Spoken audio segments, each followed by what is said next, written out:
할렐루야. 오늘도 하나님의 은혜 가운데 우리 사랑하는 성도님들과 함께 열왕기상 말씀을 함께 읽으면서 은혜 받는 시간을 갖게 된 걸 감사하게 여깁니다. 이제 이번 주에는 이제 추석이 들어있죠. 그래서 이번 추석 때 여러분 가정에 정말 행복과 기쁨과 또 일가 친척들, 형제 자매들 간의 교제가 풍성하시기를 주님의 이름으로 간절히 축복합니다. 저도 이제 추석에 어머니 좀 잠깐 가서 뵙고 인사드리고 성묘하고 이렇게 돌아올 생각을 하고 있습니다. 자, 오늘은 솔로몬의 초기 통치 업적들이나 또 그가 마음에 품고 있는 이제 아버지의 유언 따라 행할 성전 짓기 이야기를 함께 좀 나누고, 그 다음에 이제 자기 마음속에 품었던 자기 왕궁 건축하는 이야기를 함께 나누면서 그 속에서 함께 생각해 볼 수 있는 말씀들을 찾아 먹도록 하겠습니다. 먼저 하나님 말씀을 제가 열왕기상 6장 1절로 14절과 7장 1절로 12절 말씀을 보겠어요. 이제 그 4장 5장 이야기는 제가 좀 이따 이야기로 풀어내도록 하겠습니다. 먼저 하나님 말씀은 열왕기상 6장의 말씀 먼저 읽겠습니다. 이스라엘 자손이 애굽 땅에서 나온 지 480년이요 솔로몬이 이스라엘 왕이 된 지 4년 19월 곧 둘째 달에 솔로몬이 여호와를 위하여 성전 건축하기를 시작하였더라. 솔로몬 왕이 여호와를 위하여 건축한 성전은 길이가 60규빗이요 너비가 20규빗이요 높이가 30규빗이며 성전의 성소와 주랑의 길이는 성전의 너비와 같이 20규빗이요 그 너비는 성전 앞에서부터 10규빗이며 성전을 위하여 창틀 있는 북박이 창문을 내고 또 성전의 벽 곧 성소와 지성소의 벽에 연결하여 돌아가며 다락들을 건축하되 다락마다 돌아가며 골방들을 만들었으니 하층 다락의 너비는 5규빗이요 중층 다락 너비는 6규빗이요 셋째 층 다락의 너비는 7규빗이니라. 성전의 벽 바깥으로 돌아가며 턱을 내어 골방 들보들로 성전 벽에 박히지 아니하게 하였으니 이 성전은 건축할 때에 돌을 그 뜨는 곳에서 다듬고 가져다가 건축하였으므로 건축하는 동안에 성전 속에서는 방망이나 도끼나 모든 철 연장 소리가 들리지 아니하였으며 중층 골방의 문은 성전 오른쪽에 있는데 나사 모양 층계로 말미암아 하층에서 중층에 오르고 중층에서 셋째 층에 오르게 하였더라. 성전의 건축을 마치니라. 그 성전은 백향목 석가래와 널판으로 덮었고 또 온 성전으로 돌아가며 높이 5규빗 되는 다락방을 건축하되 백향목 들보로 성전에 연접하게 하였더라. 여호와의 말씀이 솔로몬에게 임하여 이르시되 내가 지금 이 성전을 건축하니 내가 만일 내 법도를 따르며 내 율례를 행하며 내 모든 계명을 지켜 그대로 행하면 내가 내 아버지 다윗에게 한 말을 내게 확실히 이룰 것이요 내가 또한 이스라엘 자손 가운데에 거하며 내 백성 이스라엘을 버리지 아니하리라 하셨더라. 솔로몬이 성전 건축하기를 마치고 성전 건축 마친 이야기 읽었습니다. 자, 7장 1절로 12절을 제가 다시 이어서 하겠습니다. 솔로몬이 자기 왕궁을 13년 동안 건축하여 그 전부를 준공하니라. 그가 레바논 나무로 왕궁을 지었으니 길이는 100규빗이요 너비는 50규빗이요 높이는 30규빗이라. 백향목 기둥이 4줄이요. 기둥 위에 백향목 들보가 있으며 기둥 위에 있는 들보 45개를 백향목으로 덮었는데 들보는 한 줄에 15이요. 또 창틀이 3줄로 있는데 창과 창이 3층으로 서로 마주 대하고 모든 문과 문설주를 다 큰 나무로 네모지게 만들었는데 창과 창이 3층으로 서로 마주 대하였으며 또 기둥을 세워 주랑을 지었으니 길이가 50규빗이요 너비가 30규빗이며 또 기둥 앞에 한 주랑이 있고 또 그 앞에 기둥과 섬들이 있으며 또 심판하기 위하여 보좌의 주랑 곧 재판하는 주랑을 짓고 온 마루를 백향목으로 덮었고 솔로몬이 거처할 왕궁은 그 주랑 뒤 다른 뜰에 있으니 그 양식이 동일하며 솔로몬이 또 자기 장가든 바로의 딸을 위하여 집을 지었는데 이 주랑과 같더라.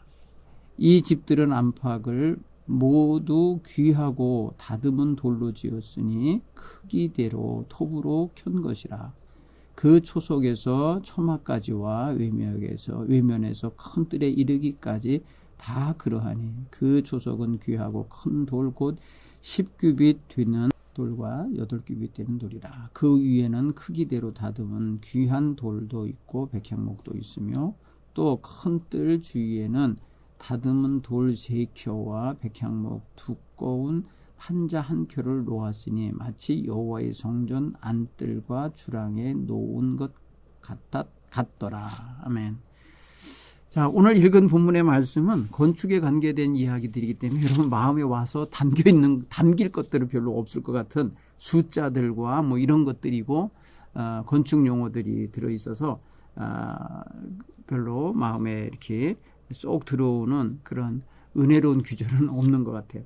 그런데 중요한 건 뭐냐면은 건축 행위가 2가지로 전개됐다라는 걸 먼저 좀 파악을 하시면 좋겠어요. 오늘 본문 2군데서 읽었기 때문에 2가지일 수 있지만은 어쨌든 솔로몬 때 큰 공사가 벌어지고 있다는 걸 알 수 있죠. 성전 건축, 왕궁 건축, 그 외에 이제 국고성, 나라 테두리에 세우는 성들을 쌓는 그런 건축도 나중에 이제 벌어졌다는 이야기를 하게 될 겁니다. 자, 요 본문의 말씀 내용은 잠깐 좀 접어두고요.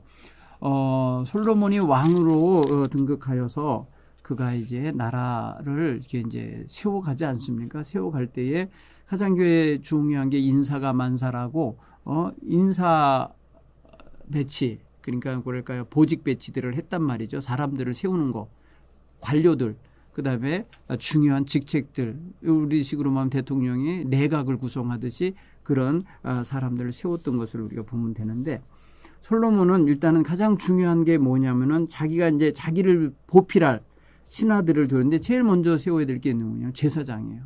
제사장은 바로 자기가 왕 될 때 기름 부어준 사독, 그 사독이 대제사장이 되고 그 아들들이 제사장으로 세워지게 합니다. 그 다음에 이제 하나님 말씀을 가르치는 서기관을 엘리호렙과 아히야라고 하는 2사람을 서기관으로 세우고요. 그 다음에 역사를 기록해야 될 사관을 여호사밧이라는 사람을 세우게 됩니다. 이건 4장 이야기라는 거예요. 여러분 4장을 좀 펼쳐보고 하십시오. 그 다음에 중요한 게 뭐냐면 왕궁 내에서 자기 보필하는 사람 외에 바깥에서 나라를 지켜야 될 군대 장수가 필요하잖아요. 그래서 사령관을 세우는데 바로 분하야라는 사령관을 세웁니다. 분하야는 자기가 왕 될 때 함께 했던 사령관이에요. 그리고 요압이 다윗 왕 때의 사령관이었다면 솔로몬 때는 바로 분하야라는 사람이 사령관입니다. 자, 그 다음에 이제 지방 장관들을 세우는데 지방 장관들을 이제 지방 관장들의 두령으로서 나단의 아들 아사리야를 세웁니다. 그다음에 이제 또 국내 대신들을 쭉 세웁니다. 국내 대신들, 그 다음에 이제 모든 건축을 해야 되면 건축 감독관, 근데 지금으로 말하면 아마 이제 뭐 노동부 장관이거나 무슨 건설부 장관 같은 사람을 세우는 거죠. 그리고 또 세우는 게 뭐냐면, 나라를 12개 지파니까 12지방으로 나눠가지고 12지방 장관, 그리고 도지사 같은 사람들을 세웁니다. 그래서 그 세운 이유는 뭐냐면 왕궁에서 먹고 살아야 될 식량을 양식을 공급하는데 한 지방당 한 달씩 그것을 배치해 주게 됩니다. 나중에 보면요, 그 유다 지파는 빠져요. 교묘하게 유다 지파 자기 왕궁이잖아요. 자기 족속이잖아요. 그들에게는 그런 걸 면제해 준 걸로 알 수가 있어요. 그리고 보면은 나중에는요, 다른 어떤 나중에 그래서 솔로몬 말기에 다른 지파의 두령들이 그래서 불만을 갖게 되는 거예요. 그렇잖아요. 여러분, 물산이 나오는 계절이 어느 계절은 풍부하게 나오지만 어느 계절은 나오는 거 없이 이미 걷어놓은 것 같고 나눠 먹는 시절이 있잖아요. 우리나라도 보릿고개가 있었듯이 아무것도 안 나오는 시절이 있다고. 그런 달에 양식을 공급해야 되는 지방 장관들은 힘들 거예요. 그렇죠?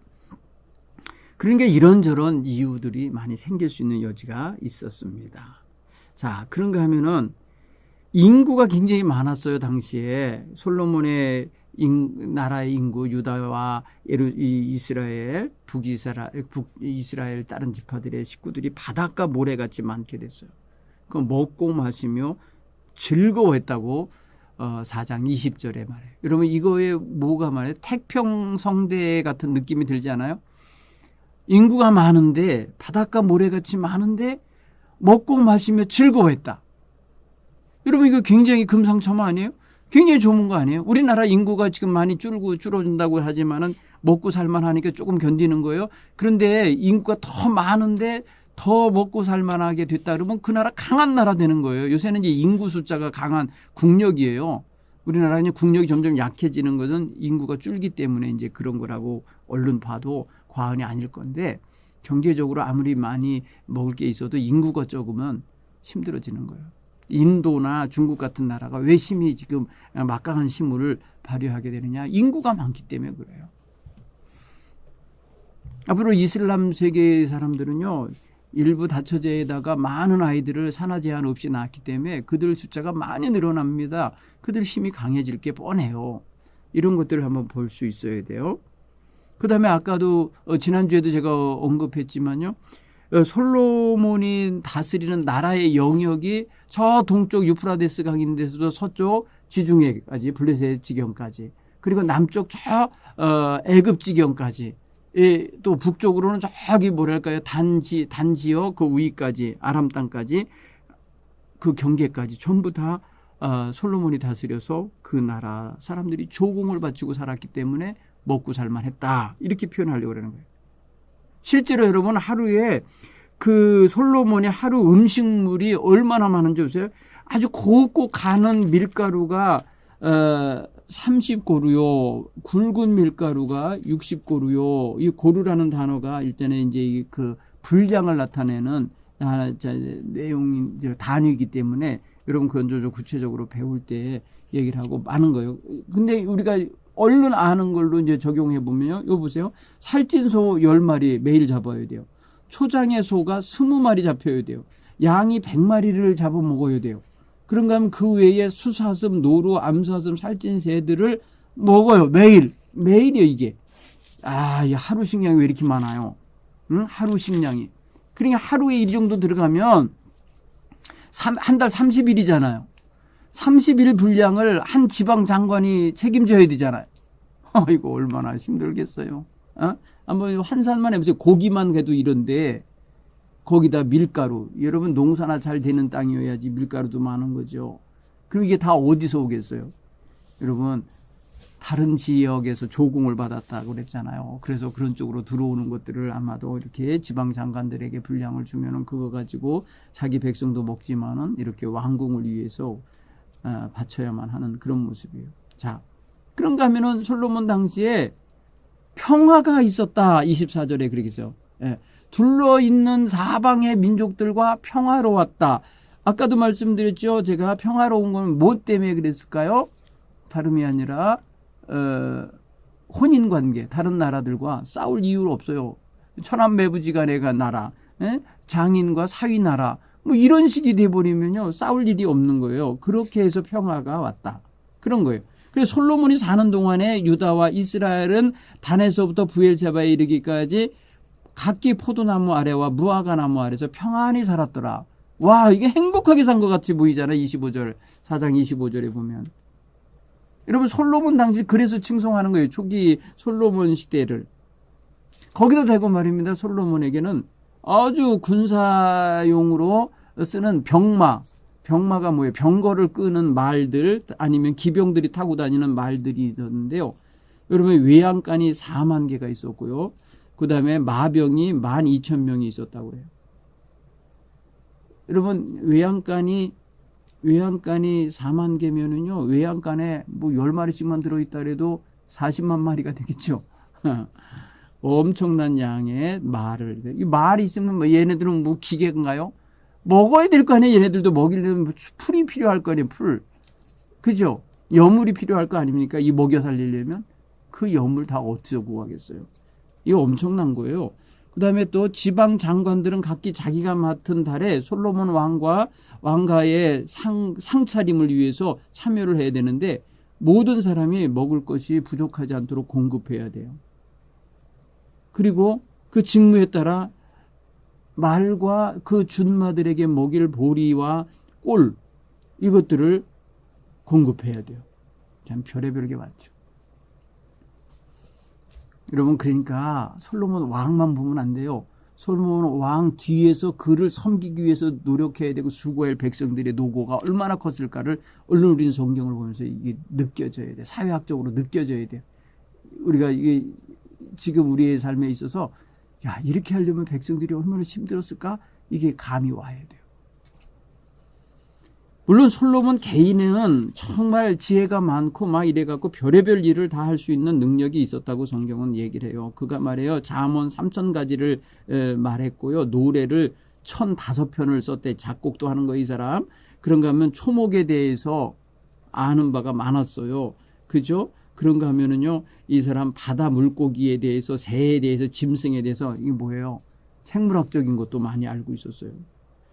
그래서 그가 참 지혜롭대더라. 그래갖고 사람들에게 소문이 나갔고, 천하의 모든 왕들이, 좀 솔로몬 좀 한번 좀 만나봤으면 좋겠다고 하면서 외교사들단이 많이 밀어 닥쳐요. 그래서 여러분, 시바의 여왕도 이때 찾아오게 되는 거죠.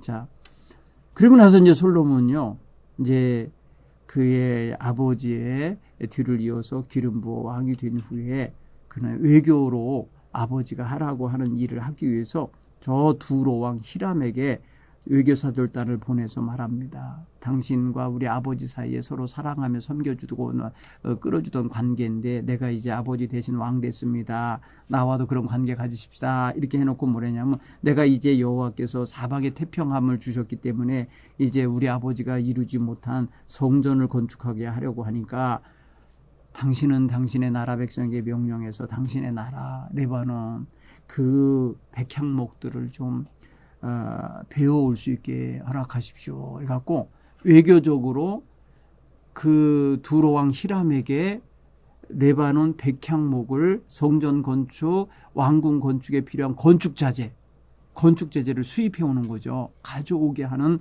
그거를 요구할 때에 이 두로왕 히람이 허락을 하면서 그렇게 하겠다. 그렇게 하죠. 그때에 솔로몬은 그 히람 왕에게 궁중 음식으로 먹어야 될 밀 2만 고루, 맑은 기름 20고루를 해마다 주는 거예요. 이게 이제 외교에서 그러니까 서로 이렇게 주고받고죠. 나는 백향목을 가져오고 나는 당신에게 이걸 주겠어. 이렇게 해갖고 아마 외교가 성립이 된 것 같아요. 만 아니라 이제 이렇게 해가지고 건축 자재를 확보하게 되고요. 솔로몬은 이것을 위해서 거의 18만 3,300명인가의 일꾼을 역군들을 일으키게 됩니다. 그래서 뭐냐 나무 벨 사람 3만 명, 짐꾼 7만 명, 그 다음에 채석장에 가서 돌 떠올 사람, 돌을 쪼개서 성전 건축에 필요한 규격과 사이즈에 맞춰서 뗄 사람 8만 명, 그들을 관리 감독할 사람 3,300명. 여러분 어마어마한 규모의 이 건축 프로젝트가 드러납니다. 엄청난 거예요. 인원이 엄청 동원됩니다. 그렇게 몇십 년 동안 한 걸 생각하면 또 여기서도 여러분 백성들이 얼마나 힘들었겠어요. 여기 여러분 나무 베러 가는 사람들 2달은 집에 있고 1달은 가서 일하고 오고 이런 식인 거예요. 여러분 우리나라 북한 사람들이 저기 러시아나 이런 데 가서 연해주에 가서 벌목하러 들어갔다가 일하고 나서 일정 기간에 돌아오고 이러면서 외화벌이 하잖아요. 마치 그런 식인 거죠. 자, 이래니까 백성들이 가정생활을 안정적으로 할 수 있겠어요? 남편이 말입니다. 외국에 나가서 나무 베러 가갖고 돌아오지 않고 있어. 채석장에 돌 들어가서 나오지 않고 있어. 그러면 여러분 생각해 보세요. 그 집 수많은 사람의 집이, 예? 18만 3,300명의 집에 아버지가 없는 거 아니에요. 이런 상황이 벌어지고 있는 거예요. 그것도 하루 이틀도 아니고 성전 짓는데 7년, 왕궁 짓는데 13년, 국고성 짓는데 여러분 생각해 보세요. 백성들이 얼마나 시달렸겠나. 그것도 여러분 읽어낼 수 있어야 돼요. 그냥 가만히 보고 이랬네 이렇게 했네 대단하네 이렇게만 볼 게 아니에요. 우리는 성경을 보면서 우리가 신앙생활을 할 때에 어느 교회는 말해 매주일마다 뭐해가 행사가 있다 그러니까 대단한 교회네. 야, 그 성도들 얼마나 시달릴까 얼마나 힘들까 이게 읽혀지잖아요.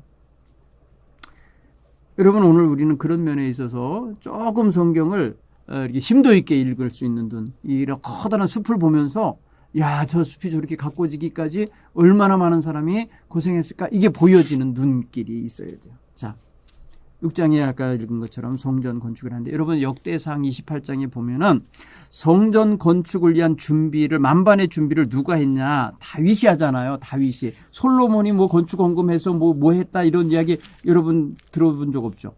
예? 솔로몬이 한 게 아니고 다윗이 그렇게 준비를 합니다. 다윗이 아버지가. 왜? 자기에게는 건축하는 건 허락은 안 되지만 건축 준비하는 거는 하나님이 막지 않으셨기 때문에 많은 것을 준비하시는 작업을 합니다. 그거는 다윗의 몫이었어요. 그 몫을 다윗의 몫은 다 했고 이제 솔로몬의 몫으로 한 게 실행입니다. 실행을 하는데 여러분 보세요. 6장 1절에 뭐라고 그랬어요? 이스라엘 자손의 애굽 땅에서 나온 지 480년 된 해고 솔로몬이 임금된 지 4년 되는 둘째 딸이라는 거예요. 그죠? 대충 계산이 나와야 돼요. 여러분 그러면은 출애굽한 지 480년. 여러분 출애굽한 지 480년이면 그 80년을 우리 쪽으로 따져보면 잘라낼 수가 있어요. 480년 중에 80년은 뭐냐? 다윗이 40년 임금했어요.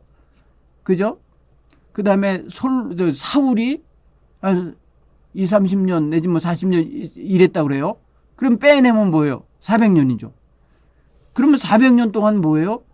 이스라엘 백성들은 어느 시대에 있었던 거예요? 출애굽하고 나서 들어왔으니까 광야 40년 빼고 360년 이상은 뭐예요? 사사시대인 거예요. 사사시대. 임금 없이 있던 시대. 그 다음에 군대 없고 나라의 체계가 안 잡혀 있던 시대가 지나간 것을 솔로몬의 이야기를 할 때 정리해서 기록해 놓은 거라는 걸 알 수 있어요. 그래서 솔로몬이 임금 되자마자 성전 건축한 게 아니라는 걸 알 수 있어요. 4년 됐다는 거예요. 4년. 4년 둘째 딸이라는 거예요.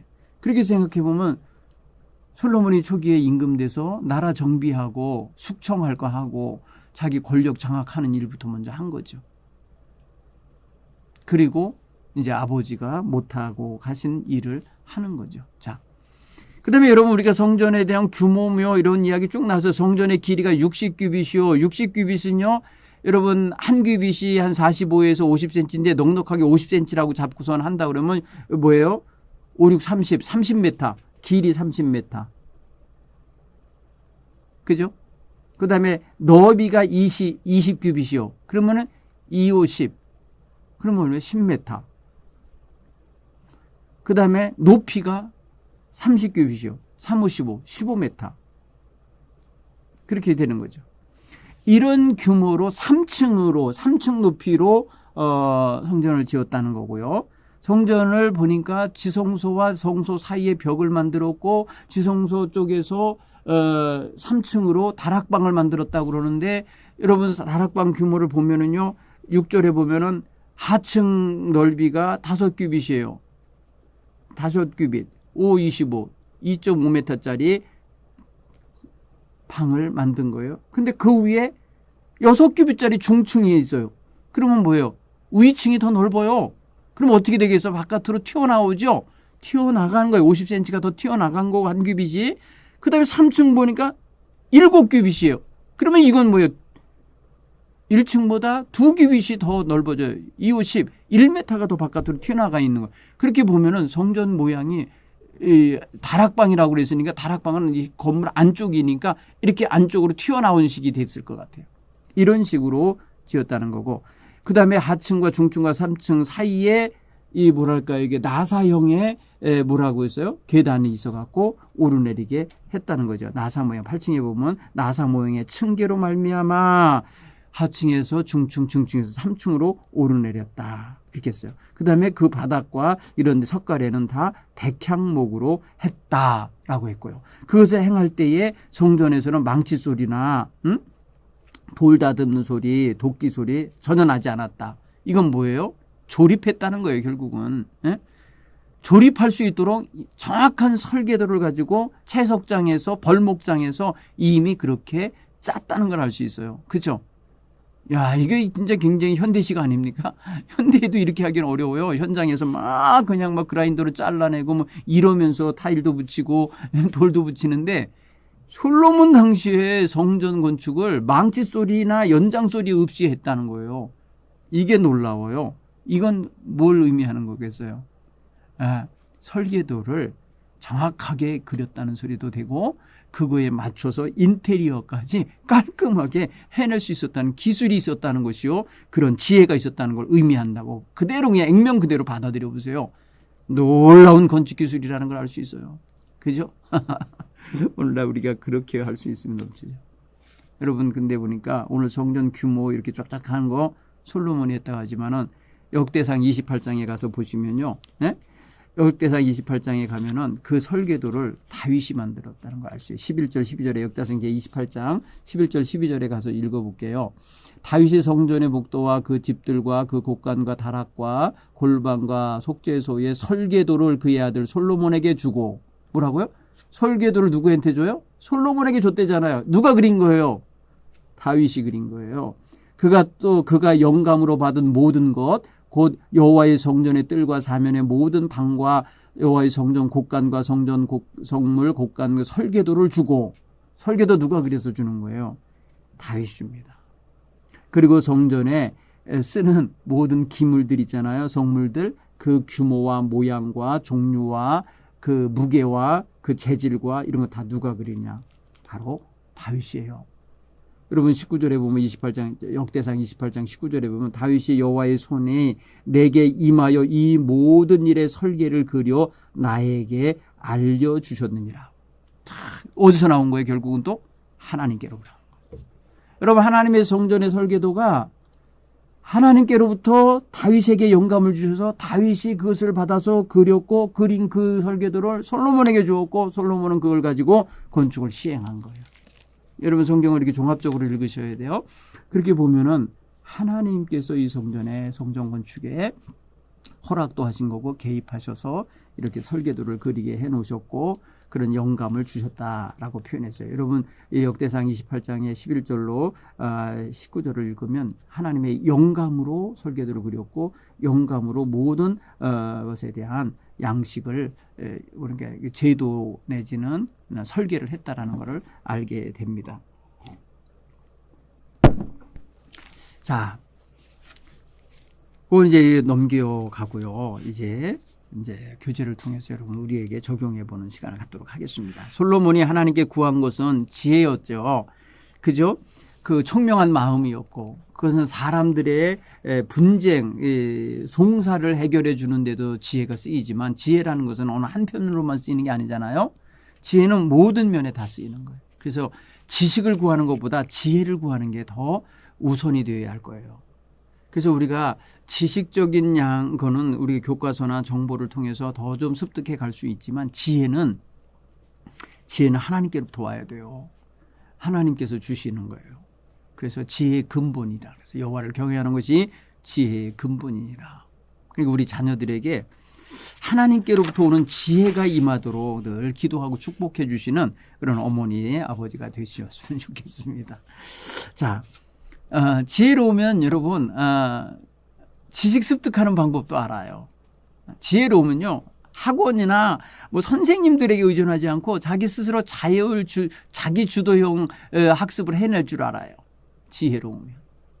자기 스스로 진도표 만들고 자기 스스로 자기가 뭘 모르는지 알아요. 지혜가 있는 아이는 메타인지까지도 발달하기 때문에 메타인지라는 건 뭐예요? 자기가 할 줄 아는 거를 안다는 것과 할 줄 모르고 모른다는 것도 아는 그런 인식을 말하는 거예요. 이게 지혜예요.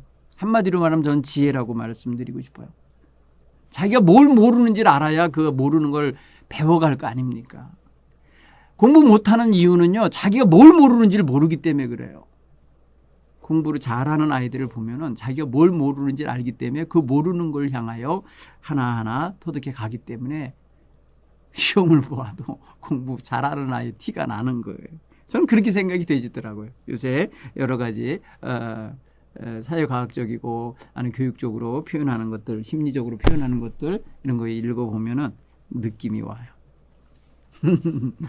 여러분 다 지혜롭게 분별하시며 자녀 교육하시면 좋겠어요. 자, 솔로몬이 하나님 성전을 건축하기 시작한 해에 대하여 구체적으로 얘기했는데 출애굽한 지 480년, 솔로몬이 통치하기 시작한 지 4년 둘째 달 그렇게 표현했다는 거 여러분 구체적으로 표현을 해놨네요. 성경은. 이유는 또 우리가 다른 이유로 한번 찾아봐야 되겠지만 분명한 건 그래요. 이스라엘이 왕국 시절을 갖기 시작한 거는 솔로몬부터 생각하면 80여 년 전밖에 안 되는 거예요. 왕국이라고 하는 틀 속에 들어가 있는 거는. 근데 그 이전에는 왕국이라는 의미가 아니고 사사가 다스리기 때문에 지파별로 지파 동맹의 관계 속에 살았어요. 그래서 지파 동맹으로 할 때는 참 불안한 요소가 많고 또 백성들이 뭐랄까 이렇게 보호받는 틀이나 울타리가 굉장히 빈약하던 시절이기 때문에 불안한 게 많았죠. 근데 이제 왕국 시대가 돼서 결국은 나라가 든든히 세워져 갖고 이제 왕조를 이루어 가게 되다 보니까 다윗 왕조로 현세에 가다 보니까 막강한 나라가 되니까 놀라운 성전 건축도 이루어지는 이런 역사가 벌어진 거라 이렇게 생각하면 되겠어요. 성전 건축 이야기의 배경 속에 이제 이스라엘의 정치, 역사, 또 백성들의 그 당시의 사회적인 상황 이런 것들을 우리가 함께 포착해 가면서 읽으셔야 되고요. 그다음에 그 정치적으로 예루살렘의 성전이 건축됨으로써 얻어지게 될 그 반대급부랄까요? 그 왕에게 유리한 점 내지는 통치에 유리한 점이 뭐가 있을까도 생각해 봤잖아요. 지난번에 사무엘하를 읽으면서 다윗이 법궤를 다윗성으로 가져올 때 제가 이미 설명했습니다. 중앙 집권적 어떤 그 정치 체계에 있어서 이 정교가 통합되어 있는 형태로 가고 있기 때문에 이 종교가 이 왕의 통치 기반에 있어서 굉장히 중요한 역할을 하고 있었다. 그리고 왕의 중요한 정치 참모 가운데 한 사람이 대제사장이었다는 걸 생각해 보면 정치적으로도 굉장히 힘을 얻게 만들고 그다음에 백성들을 연합하게 하는 거 있잖아요. 지방에 있는 많은 저 백성들을 1년에 최소한 큰 저기 대축제나 어떤 그 절기에 예루살렘으로 다 모이게 만들 수가 있어요. 그럼으로써 통합과 연합 백성들이 하나 되는 그런 어떤 기반을 마련하는 기능도 하고요. 그다음에 그래야 또 중앙 집권적 통치가 쉽게 이루어질 수 있어요. 그래서 성전의 건축의 의미는 여러 가지로 우리가 해석해서 읽어볼 수 있다라는 걸 생각을 할 수 있습니다. 그다음에 성전 건축이 이제 실제로 이루어지는 것은 이런 작업을 끝난 다음에도 7년 이상을 진행하니까 거의 500년 가까운 출애굽 후 500년 가까운 시점이 됐을 때야 진짜 성전이 제대로 갖춰진 것이다라고 할 수 있어요. 근데 여러분 신학적으로 볼 때에 그 당시에 이스라엘의 바닥에는요, 땅 바닥에는 온갖 가나안 잡종교들이 있어요. 우상 숭배들이나 기타 뭐랄까요, 이방 그 가나안 신들을 섬기던 그런 흔적들이 남아 있었거든요. 그렇기 때문에 그게 상당히 또 이제 예루살렘 성전과 경쟁이라고 표현하면 좀 영적으로 생각할 때 경쟁 관계 같은 게 생기는 거예요. 그래서 나중에 여러분 타락하게 되고 그럴 때 백성들이 예루살렘 성전이 아닌 다른 데서 제사하고 막 이런 일들 벌어지기 때문에 예언자들이 그런 거를 책망하고 막 그러는 거예요. 실제로 여러분 나중에 나라가 분열됐을 때에는 예루살렘 성전 외에 단과 저 베델에 제단을 만들어서 우상 숭배를 하기 시작하는 걸 보면은 이게 지금 상당히 성전 건축이 갖는 의미가 중요한 게 있다라는 걸 알 수 있어요. 자, 솔로몬이 하나님 성전을 건축할 때의 규모가 나왔어요. 그 성전 규모는 물론 그가 설계했다고도 읽을 수 있지만 우리가 역대상을 같이 읽다 보면 다윗에게서 하나님이 영감을 주셔서 다윗에게서 만들어진 설계도를 갖고 했겠구나라는 걸 느낄 수 있어요. 근데 특이한 점이 하나 있었잖아요. 아까요. 우리가 읽은 것 중에 성전 건축하는 현장에서 망치 소리나 도끼 소리나 이 철 연장 소리가 안 들렸다. 이게 멋진 거예요. 이 큰 거를 지으며 큰 건물을 지으면서 어떻게 이렇게 할 수가 있었을까 싶은 거예요. 이게 현대 기술에서도 불가능하잖아요. 현대 공사 현장이 얼마나 시끄럽습니까? 민원이 얼마나 많이 들어옵니까? 그렇죠? 그런데 이 당시에 이렇게 했다는 거 보면 마치 무슨 퍼즐 쪼가리 맞추듯이, 블록 맞추듯이 그렇게 레고 블록 같은 거 맞추듯이 했다는 소리가 되는 거 아닙니까? 여러분 실제로 제가 그걸 느낄 수 있는 게 성지순례를 가보니까요. 예루살렘 성전의 그 통곡의 벽과 또 지금 이제 이슬람이 장악하고 있는 황금돔이 있는 그 성전을 가보니까요. 어마어마한 돌들로 그냥 쌓아놨어요. 차곡차곡 이렇게 마치 말입니다. 우리 애들이 블록으로 벽 쌓듯이 그렇게 돼 있어요. 이 성전의 이 말씀이 실감나더라고요. 네. 여러분 그런 면에서 한번 생각해 보면 아마도 채석장에서 연장 소리는 다 거기서 나게 만들고 하나님 성전 터에서는 들리지 않게 한 거는 솔로몬의 특별한 어떤 첨단 건축 공법이 적용된 거다. 이것 또한 하나님이 주신 지혜로 했겠구나 이렇게 느낄 수도 있어요. 왜냐하면 하나님이 주신 지혜가 솔로몬을 전무후무한 임금이 되게 했다고 하니까 그렇게 이 건축 사업에서도 나타날 수 있게 재판에서만 지혜가 발휘된 게 아니라 건축 현장에서도 될 수 있었겠구나. 여러분 그래서 지혜가 중요하다는 거예요. 지혜는 공부하는 데도 먹고 사는 데도 있지만 이렇게 자신들이 해야 될 어떤 맡은 바 소임을 감당할 때도 그 지혜는 적용되는 거예요. 우리 자녀들이 학교에 가서 가르치는 입장이 되든지 아니면 공무원이 되든지 사회의 어떤 직장을 갖고 있든 간에 지혜로운 자는 인정받죠. 그런 면에서 다 쓰임 받는 거예요. 지혜는. 자, 하나님의 성전 건축을 시작한 솔로몬에게 하나님이 주신 약속이 있어요. 이 약속들이 실현되는 조건은 뭐겠어요? 여러분 6장 12절 13절에 보면 이런 거예요.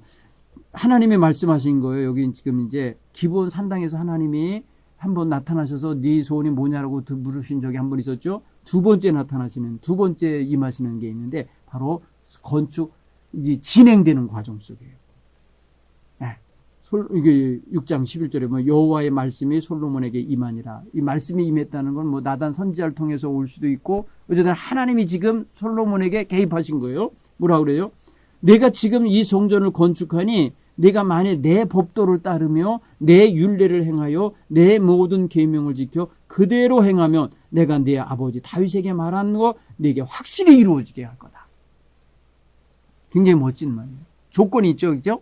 네가 지금 성전 건축하는데 성전 건축하는 게 그걸로 끝이 아니라 성전 건축을 하는 네 마음에 내 법도와 명령, 내 율례와 내 계명 지키는 이게 또 있어야 된다라고 하는 거예요. 그게 바로 다윗을 통하여 하나님이 약속하신 것에 실현되는 조건이에요. 조건. 굉장히 중요하죠. 여러분 그래서 다윗은 죽기 전에 이걸 유언한 거예요. 다윗 지혜로운 사람이에요. 사무엘하 7장에서 하나님께서 다윗과 그의 가문에게 축복, 언약 약속하신 게 있거든요.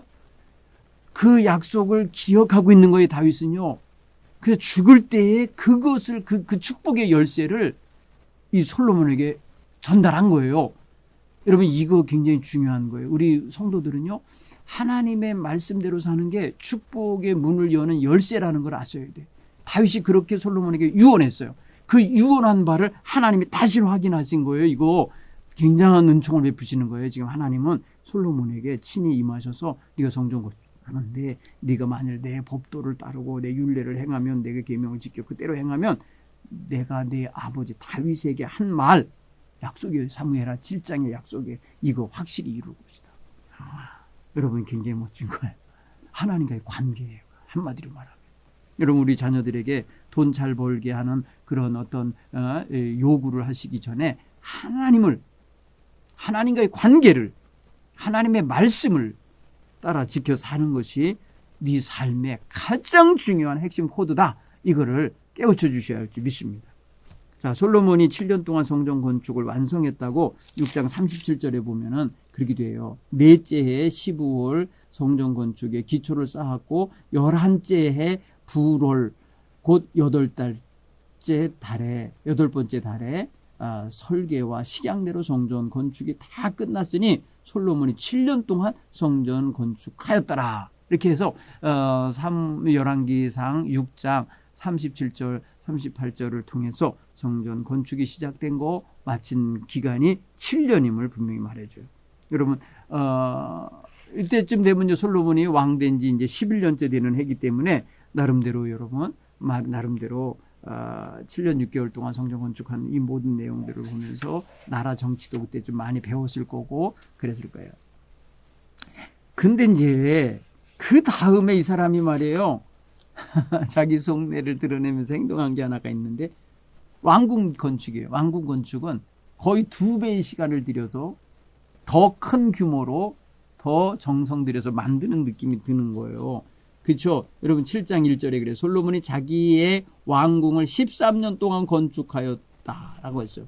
그 전부를 준공하니라. 그러면 아까 7년 동안 성전 건축을 했고 이쪽 왕궁 건축 13년이라는데 이게 더블로 같은 해에 같은 시작돼서 같이 규모로 시작됐다면 뭐 같이 성전 건축할 때 이쪽에 왕궁 건축도 같이 이루어졌다고 볼 수 있으면 7년을 좀 줄일 수 있겠지만은 성전 건축에 집념하고 그런 다음에 왕궁 건축을 한 거라면은 지금 이것만 합쳐도 20년이잖아요.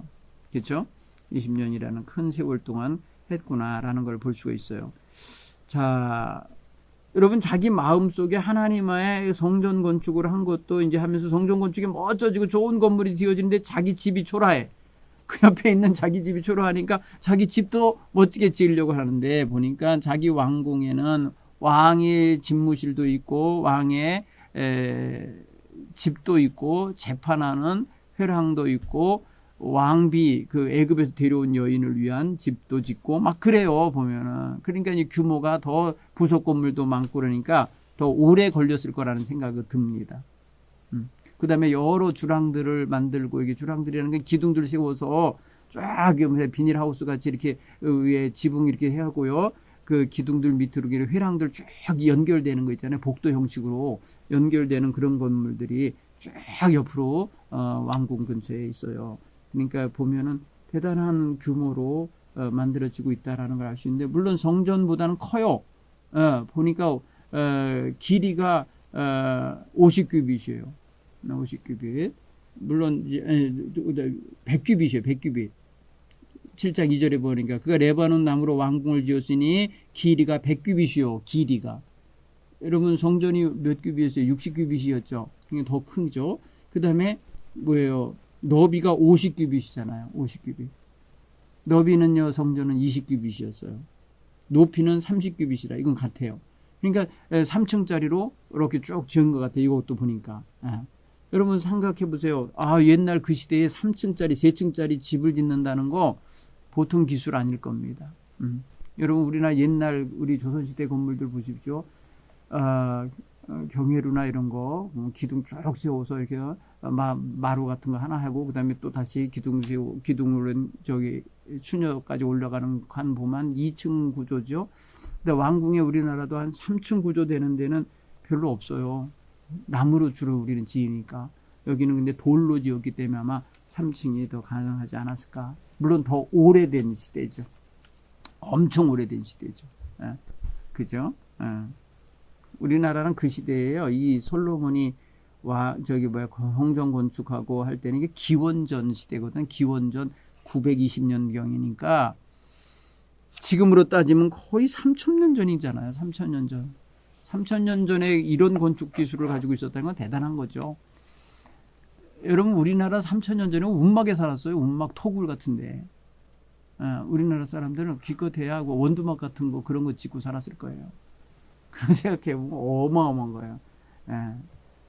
자, 그런 게 생각해보면 아무튼 성경에 나오는 문화가 우리 문화보다 굉장히 크고 발전되고 앞서갔었다라는 것을 느낄 수 있습니다. 자, 여러분 이제 왕궁 규모와 그 다음에 솔로몬이 했던 그 어떤 것들을 한번 좀 보시면 되겠고, 특별히 7장 8절 같은 경우에 보면은 솔로몬이 거처할 왕궁은 그의 주랑 뒤에 다른 뜰에 별도 건물로 있고요. 그 양식은 동일하며 솔로몬이 장가든 바로의 딸을 위하여서 집을 지었다. 그러니까 왕비 쳐서도 다시 하나 더 만들었다라는 걸 알 수가 있습니다.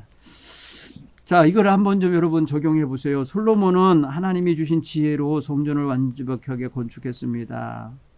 우리는 우리의 삶에서 하나님께 받은 지혜와 재능을 가지고 이룬 일들이 뭐가 있을까? 한번 보세요. 물론 모든 게 사는 게 하나님 주신 지혜로 사는 거죠. 그런데 이렇게 하나님께 영광 돌릴 수 있는 일들을 이루고 이제 다른 사람에게 기여할 수 있는 일을 이루고 산다든지 하면 더 멋지겠죠. 그러니까 우리 저와 여러분은 그런 면에 있어서 하나님의 영광을 위해서 크게 일하며 살 수 있는 힘을 가졌으면 좋겠습니다. 자, 그리고 우리 성도들이 하나님께 지혜를 구하되 나를 위한 지혜, 나의 이익과 만족을 위한 그런 삶을 위해서 지혜를 구하기보다 하나님의 영광을 드러내고 또 많은 사람들에게 유익을 끼치는 그러한 사회를 만들고 그러한 직장을 만들고 그러한 생활 여건을 만들기 위한 지혜를 구하는 거 참 좋은 것 같아요. 그리고 사람들과 사람들 사이를 화해시키고 일치하고 연합하게 만들 때도 지혜로운 언행이 필요하잖아요. 그거 굉장히 우리에게 요구되어지는 사항 같습니다. 한번 지혜를 구하시며 살기 바랍니다. 또 여러분, 솔로몬은 여호와의 성전보다 자기 왕궁 건축하는데 훨씬 더 긴 시간 정성 들인 느낌이 조금 들어요. 왕궁을 화려하고 성대하게 짓는 것을 위해서 많은 재물을 썼겠죠. 그러면 더 크니까. 자, 지금 우리는 하나님께서 주신 재물을 가지고 그 돈과 시간과 재능을 어떻게 배정하면서 쓰고 있는지 여러분 보셔야 되고요. 그것이 어디로 흘러나가 없어지고 있는 건 아닌지 돌아볼 필요도 있어요. 그래서 재물 관리 잘 하셔야 돼요. 하나님께 달라고 해놓고 마음대로 쓰면 안 되고 하나님 뜻에 맞게 사용하실 수 있게 되기 바랍니다.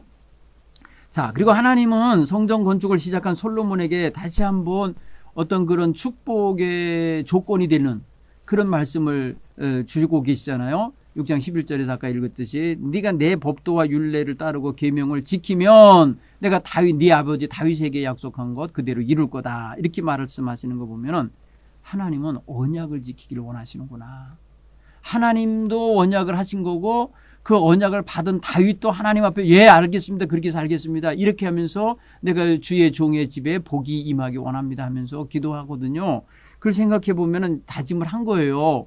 그러면은 이 조상인 아버지, 그러니까 아버지가 하나님께 결단하여 약속받은 것처럼 자기도 아버지의 유언을 통해서 받았으니까 아버지와 같은 그런 마음으로 하나님께 신실하게 성실과 공의와 정직한 마음으로 응답하며 살아야 돼요. 이거 여러분 잊어버리면 안 된다는 걸 가르쳐야 돼요. 자녀들에게. 내가 믿는 하나님과 내가 하나님 앞에 우리 가문이 이렇게 되기를 원하며 기도했단다. 너도 그런 기도를 이어가거라. 이렇게 해야 자손만대로 복음이 전해지고 하나님을 경외하는 신앙이 전수되는 거 아니겠어요? 할아버지 기도는 할아버지 기도고 나는 나대로 갈 거예요. 이렇게 하면 끝나는 거예요.